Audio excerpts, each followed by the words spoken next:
Hello hello.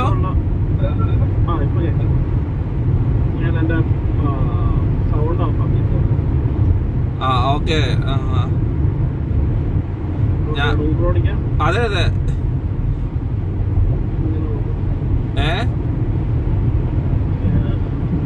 മറ്റേ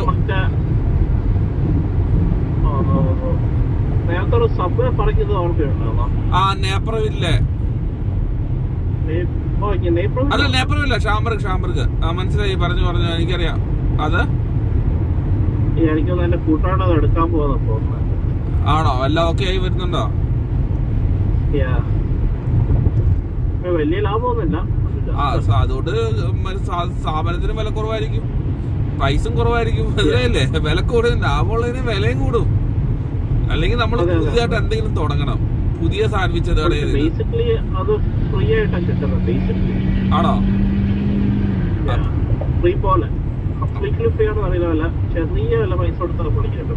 അതായത് franchise കിട്ടും, ബാക്കിയുള്ള പൈസ വേറെ കൊടുക്കണ്ടേ?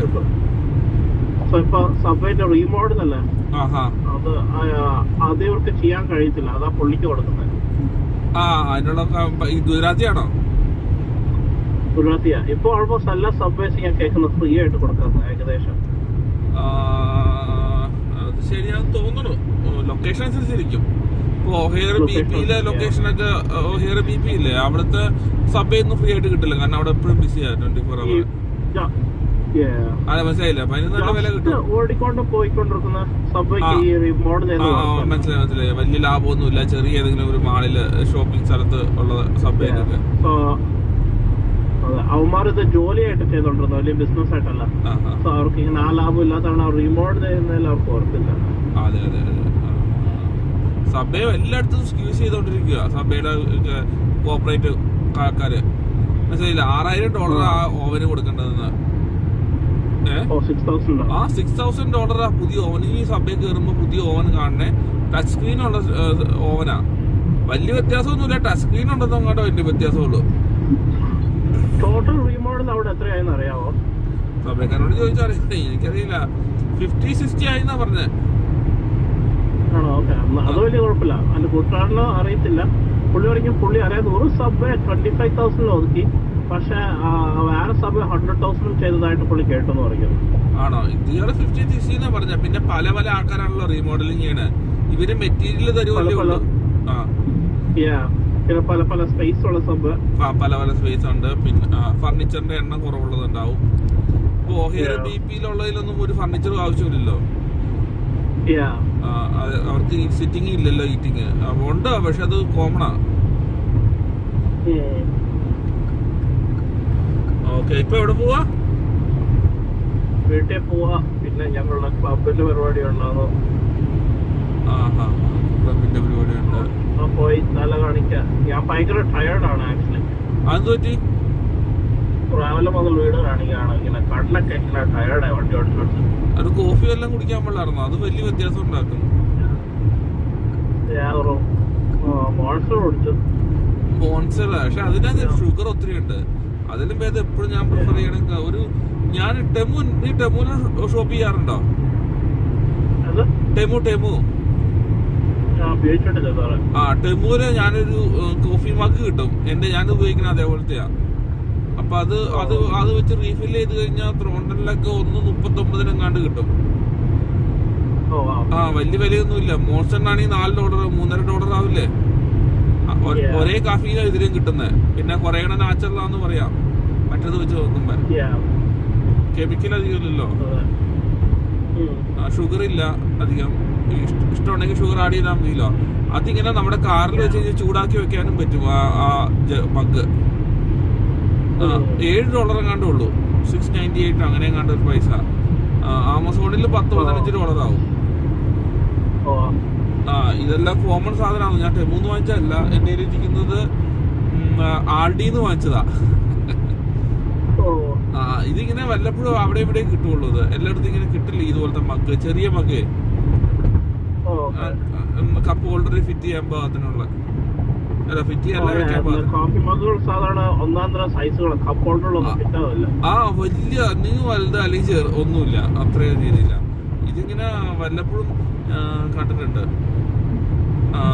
ഈ കോഫി മഗ് ഞാൻ വേറൊരു കടയിൽ കണ്ടിട്ടുണ്ട്, ഒരു ഗ്യാസ് സ്റ്റേഷനിൽ കണ്ടിട്ടുണ്ട്. ആ ഒരു ക്യൂറ്റി എന്ന് പറഞ്ഞ ഗ്യാസ് സ്റ്റേഷൻ ഇല്ലേ, ക്യൂറ്റി, മനസ്സിലായില്ലേ, വില കുറവുള്ള. അതിനകത്ത് ഇരിപ്പുണ്ടോ? അതിനകത്ത് ഇരിപ്പുണ്ട്. അങ്ങനെ അപൂർവമായിട്ട് അവിടെ ഇവിടെ കാണാറുള്ളൂ, വാൾമാർട്ടിലൊന്നും കാണാനില്ല. ആ ഒരു മഗ് വാങ്ങിച്ചു വെക്കുവാണെങ്കിൽ റീഫിൽ ചെയ്യാനോ. അല്ല, നിനക്ക് കോഫി കുടിക്കണ ഇഷ്ടമല്ല അല്ലേ? അത് എവിടെ നിന്ന് കഴിക്കാറ്?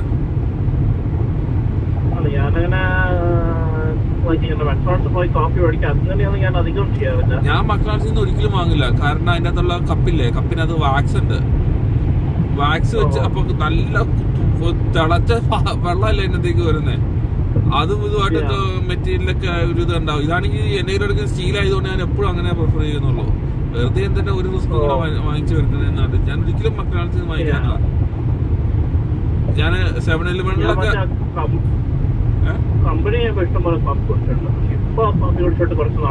ആണോ? എനിക്ക് എന്നും ഒരു കോഫി കുടിച്ചില്ല എന്തോ പോലെയാ. വീട്ടില് ചായ ഉണ്ടെങ്കിൽ പോലും ഒരു കോഫി എവിടെന്നെങ്കിലും 7-Eleven'ന്നോ എവിടെന്നെങ്കിലും ഒക്കെ വാങ്ങിക്കും. അപ്പൊ ഈ ശരിക്കും എല്ലാ സ്റ്റൈറോഫോം കപ്പ് ഓർമ്മയുണ്ടോ ഡങ്കൻ ഡോണറ്റ്സിൽ ഉണ്ടായിരുന്നെ? എന്തൊക്കെ വിചിത്രമായ കാര്യങ്ങളല്ലേ. ആൾക്കാർക്കൊക്കെ എന്തോ ഒരു ആരോഗ്യ പ്രശ്നങ്ങൾ ഉണ്ടാക്കും സ്റ്റൈറോഫോമിന്റെ കപ്പൊക്കെ. അത് നല്ല തിളച്ച വെള്ളം അതേക്ക് ഒഴിച്ച് കോഫി ഉണ്ടാക്കി ആൾക്കാർ. സ്റ്റാർബക്സിലും അങ്ങനെയൊക്കെ ആണെങ്കിൽ പോലും മറ്റേ വാക്സിന്റെ പേപ്പർ കപ്പ് ആയതുകൊണ്ട് വലിയ കുഴപ്പമില്ല എന്ന് പറയാം. സ്റ്റൈറോഫോം കപ്പാണ് ഹോറിബിള്. ഇവിടെ ഇന്നൊരു സംഭവം ഉണ്ടായി. എന്നോട് കൂട്ടാളിനെ വിളിച്ചു. പുള്ളിനെ തെരുതരം വിളിക്കാം. ജോലിക്കാരുണ്ടോ, സോഷ്യലുള്ളവരോ, വർക്ക് പെർമിറ്റ് ഉള്ളവർ തെരുതരം വിളിക്കാം. ഞാൻ പുള്ളി എന്നെ ഒരിക്കലും വിളിക്കത്തില്ല. പക്ഷെ ഇപ്പൊ ഭയങ്കര വിളിയാ. എല്ലാം പറ്റി തുടങ്ങിയ പുള്ളിയുടെ ഗ്യാസ് സ്റ്റേഷന്റെ ഒരു ജോലി ചെയ്യുന്ന ഒരാളുണ്ടാന്നോ. പുള്ളി ഇങ്ങനെ പേപ്പർ മാരേജ് ഒക്കെ ചെയ്തു വെച്ചതാ. പുള്ളിക്ക് ലെറ്റർ വന്നു അവർക്ക് സംശയമായിട്ട്. പിന്നെ അവന്റെ വർക്ക് പെർമിറ്റ് ഹോൾഡ് ആക്കി. അങ്ങനെയൊക്കെ സംഭവിക്കുന്നുണ്ട്. പിന്നെ പുള്ളി വണ്ടി ഓടിച്ച് പോകുമ്പോ 4 ഐസിന്റെ ട്രക്ക് പുള്ളിയുടെ വണ്ടിയുടെ മുന്നേ വന്നത്. ഇതൊക്കെ ഉള്ളതാണോ? പക്ഷെ പുള്ളിന്റെ പുറകെ അല്ലാതെ കേട്ടോ ഉള്ളത്. പക്ഷെ അപ്പുറത്തെ ഒരു മെക്സിക്കനെ പോയാ പൊക്കിയ അവരെ അല്ലാതെ. പക്ഷെ അവൻ ആ സിറ്റുവേഷൻ കണ്ട് അവൻ പേടിച്ച് അന്ന് തന്നെ ജോലിക്ക് വിറ്റ് ചെയ്തു. അതിന്റെ കൂട്ട് പോയി അറ്റ്ലാന്റ. അയ്യോ, അറ്റ്ലാന്റ ചെന്നിട്ട് എന്നാ ഗുണമുള്ളത്? അതൊക്കെ വെറുതെ അവൻ അടിച്ചു വിടണേ. അവൻ അവിടെ നിന്ന് സ്ഥലം പെടുന്നത് അല്ലല്ല. ഇത് ഉണ്ടായതാ അവിടെ ഗ്യാസ് സ്റ്റേഷനിൽ 2-3 ആൾക്കാരാ പോയാ. ആണോ? അപ്പൊ പിന്നെ ആൾക്കാര് നമ്മളെ കുറിച്ചുള്ള ആവശ്യങ്ങൾ വന്നു തുടങ്ങിയല്ലോ. പേപ്പറുള്ള ആൾക്കാർ. ഇത് നമ്മുടെ തെളിയാനുള്ള അവസരം ഇതാണ്. എന്നാലും ഇത് ശരിയാണ്. ഈ ഒരു കുത്തൊഴുക്കായിരുന്നു ആൾക്കാരെ എല്ലാം. ഇവിടെ താങ്ങാവുന്നതിനേക്കാളും കൂടുതൽ ആൾക്കാർ ഇവിടെ വന്ന് കയറിയത്. എന്നിട്ട് അവന് അയാൾക്ക് ജോലിക്ക് ആളെ ആവശ്യമുണ്ടോ? എന്നിട്ട് നിന്നോട് എല്ലാം പറഞ്ഞോ? എന്നോട് അങ്ങനെ ഡയറക്ട്ലി പുള്ളി പറയില്ല. പക്ഷെ പുള്ളി എന്നോട് വല്ലവരും ആവശ്യമുണ്ടോ. പുള്ളി എന്നെ വിളിക്കുന്നത് ഞാൻ കയറുമില്ലെന്ന് ടെസ്റ്റ് ചെയ്ത് നോക്കുന്നതാന്ന് എനിക്ക് തോന്നുന്നത്.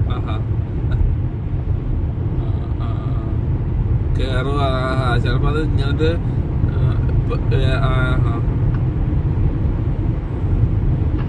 അങ്ങനെയൊക്കെയാണ് കാര്യങ്ങൾ. ഞാൻ പണ്ട് ചെയ്ത ഗ്യാസ് സ്റ്റേഷനിൽ കയറാൻ എനിക്ക് സ്റ്റിക്നിയില്. ഇത് എവിടെയാ ഈ സ്ഥലം? ഇത് സിസ്റോ. ഞാൻ ഇടയ്ക്ക് പോയി ഹെൽപ്പ് ചെയ്യുന്ന ഫ്രണ്ടില് അവിടെയുള്ള മറ്റേ മിഡ്വേയുടെ അടുത്തുള്ള.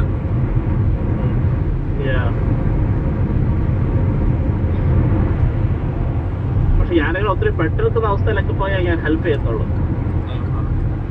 അവര് ക്യാഷ് പൈസ തരൂല്ലേ? പുള്ളി സെയിം ഡേ തന്നെ പൈസ തന്നു വിട്ടോളൂ തന്നെ. അങ്ങനെ ക്ലിയർ ആക്കി വിട്ടോളൂ. ഇനി പൈസ വാങ്ങാനായിട്ട് അങ്ങോട്ട് ചെല്ലണ്ടല്ലോ. അത് വേസ്റ്റ് അല്ല. 2ാമത്തെ പ്രാവശ്യം വണ്ടി ഓടിച്ചു പോകുന്നു. അതെ, ചെക്കാണെങ്കിൽ പിന്നെ അത് മാറാൻ നടക്കണം. ഇതാണെങ്കിൽ ക്യാഷ് കയ്യിൽ വരും.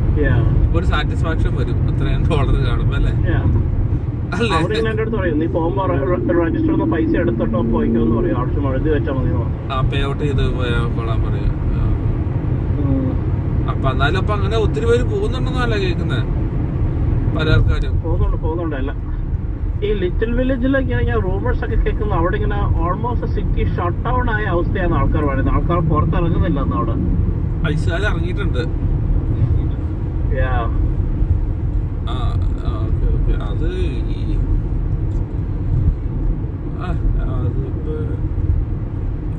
ഒത്തിരി പേര് അവിടെ നിന്നും പലയിടത്തുനിന്ന് ഇവിടെ വന്ന് കഴിഞ്ഞാൽ എക്കണോമിയിൽ ഭയങ്കര ഇവിടെ ഉള്ളവർക്ക് ജോലി ചെയ്യാണ്ടാവും എന്തെങ്കിലുമൊക്കെ അല്ല. ഒത്തിരി ആൾക്കാർ ഇങ്ങനെ വന്നുകൊണ്ടിരിക്കുക. അപ്പൊ മുതലാളിമാർക്കും അതിനനുസരിച്ച് അഹങ്കാരം കയറും. നീ പോയാലും ഞങ്ങൾക്ക് അടുത്ത ആളുണ്ട്. പക്ഷെ ഇതിലെ കോമഡി ഈ മുതലാളിമാർ തന്നെയല്ല ട്രംപിന് വേണ്ടി വോട്ട് ചെയ്ത്. ഇവർ തന്നെ ട്രംപാണ് വെള്ളം കുടിക്കുന്നത്. മുതലാളിമാർ ഇവരൊക്കെ വോട്ട് ചെയ്തു തന്നെ ഉറപ്പ്? അതെനിക്ക് ഉറപ്പൊന്നുമില്ല. പക്ഷെ വർത്തമാനത്തിലൊക്കെ ട്രംപ് എന്നാ പറയുന്നത്. പക്ഷെ പിന്നെ ഇവർ തന്നെ ട്രംപാണ് വെള്ളം കുടിക്കുന്നത്. അത് ശരിയാ. പക്ഷെ മുതലാളിമാരുടെ ഇവരുടെ വേഴ്സ്റ്റ് നൈറ്റ്മെയർ ആണ് ഒരു ഷിഫ്റ്റ് അടിക്കാന്ന് പറഞ്ഞാല്. എന്ത് ഷിഫ്റ്റ്? അവിടെ അല്ല, ഇപ്പൊ എന്റെ കൂട്ടുകാർ ഷിഫ്റ്റ് ഒക്കെ അടിക്കാണ്ടി വരുന്നു ആളിനകത്താണ്. അവന്റെ ഏറ്റവും വേഴ്സ്റ്റ് നൈറ്റ്മെയർ ആണ്. ഫോണിൽ ഒരു 200 കോൺടാക്ട് വിളിച്ചു കഴിഞ്ഞാൽ മാത്രമേ ഒരു ഷിഫ്റ്റ് അടിക്കത്തുള്ളൂ ഈ മുതലാളിമാരൊക്കെ. നൈറ്റ് ഷിഫ്റ്റ് ഒക്കെ നിൽക്കുവാണെങ്കിൽ അവന്മാരെല്ലാം പണി താളം തെറ്റിക്കോളും. അപ്പൊ ഒത്തിരി പേരെ വിളിച്ചു കാണും, ജോലി ഉണ്ടോ, ജോലി വേണോ, ജോലി വേണോ എന്ന് ചോദിച്ചു. ഉറപ്പായിട്ടോ കൊള്ളാം.